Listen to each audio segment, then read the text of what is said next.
When you hear the word protein, what pops into your head? Shaker bottles, gym bros, building muscle. Maybe that's it. The narrow view is quietly costing you because protein isn't just a gym thing. It's running your immune system, your hormones, your brain, your energy, even how fast you age. And most men are making four big protein mistakes that slowly drain their health while they're busy counting calories or steps. The scary part, you can be doing everything else right and still get this part completely wrong. In this video, I'm going to show you what protein actually does in your body beyond building a muscle, the four protein mistakes that are quietly sabotaging women's health. So if you're a woman who's training, trying to eat well, maybe trying to lose a bit of fat or just feel better in your body, but you're tired, you're not recovering, and things feel harder than they should, stay with me. By the end, you'll know exactly how much protein you actually need, how to spread it throughout the day, and what to eat to unlock the real benefits of protein, not just bigger biceps. And if you want this broken down into a simple daily checklist and meal ideas,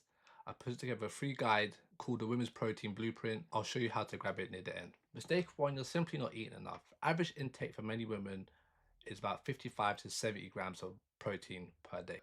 That covers deficiency prevention, not optimal health performance. So for more active women, we were looking at about 1.6 to 2.2 kilograms of protein per body weight. So that's the goal we want to be aiming for, because the body turns over hundreds of grams of protein per day. We're looking at stuff with enzymes, immune cells, gut lining, skin, hair, organs, and muscle. So if intake is low, the body tops up by breaking down muscle and other areas that it doesn't want to use.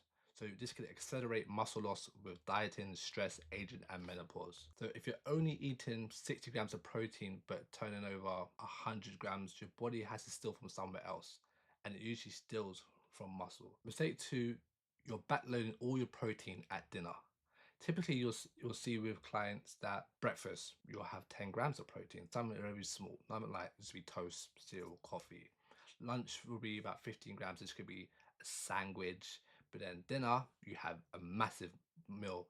And so your muscles and tissue respond best to have regular hits of protein. So aim for about 20 to 40 grams of protein per meal to keep that stimulus threshold going. So trying to get all your protein at dinner is like trying to fuel a road trip by filling the car tank only at the end of the trip. Now, overnight, 8 to 12 hours of not eating, the body's in a breakdown, a bit more of a catabolic state. Breakfast is your chance to flip the switch to keep building and repairing the muscle. Again, high carb, no protein breakfast is a missed opportunity. So you want to focus on just getting a good amount of protein to start your day. Mistake three, you think protein's only about muscle.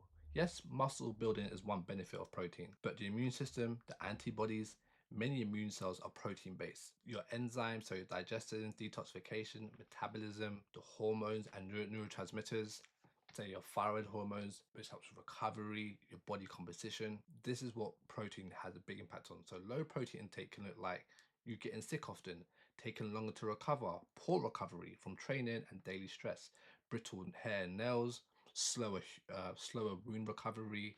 You're tired but wired, lower energy but can't switch off. So mistake number four is you're ignoring protein quality. Your body needs 9 essential amino acids. It can't make all of them. So animal proteins such as meat, fish, eggs, dairy, they have a complete profile and usually a higher quality per gram protein. Most single plant proteins are often low in one or more of the essential amino acids. They're still very useful, but you have to be more intentional and get in a full range of plant proteins. So if mostly plant-based, combined sources such as beans and grains, tofu and rice, so and that will help you get a complete protein. You can use blends and powders such as pea and rice to cover the gaps. The total daily protein matters a lot, so aim for, I said, 1.6 as a minimum. Looking at protein and long-term health, your immune system, antibodies equal protein. Many immune cells plus signaling molecules are protein-based. Higher protein equals better support for fighting off infections, recovering faster when you get sick. So think of it as your immune system is a hungry protein system. But now when we look at repair, aging, and body maintenance, it's a constant turnover.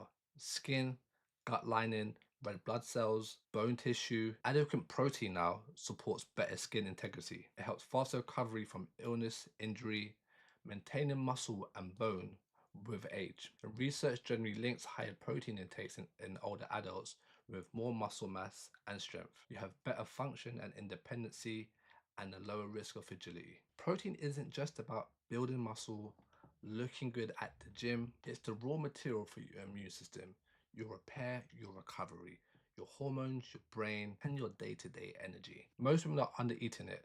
They're backloading it or only thinking about it when they remember to have a shake after a workout, and their health quietly pays a small price to this. So to make it easier, I've created a free guide called the Women's Protein Blueprint. Inside you'll find a simple calculator for your daily protein target, sample meal ideas that hit 30 grams of protein without being boring, a tracking sheet so you can see your progress over the next few weeks. You can download it using the link in the description. When you grab it, you'll also join my email list where I break down women's health, hormones, and training in much more detail than I can in a single video. And if you're thinking, this all makes sense, but I love someone to design around my body, my lifestyle, and my hormones, there's also a link down to apply for coaching. We'll look at your nutrition, your cycle, or menopause stage, and build a plan that actually works for your life, not against it. You're not just feeding your muscles when you eat protein, you're feeding your future health. And I'll look to catch you in the next one. Peace.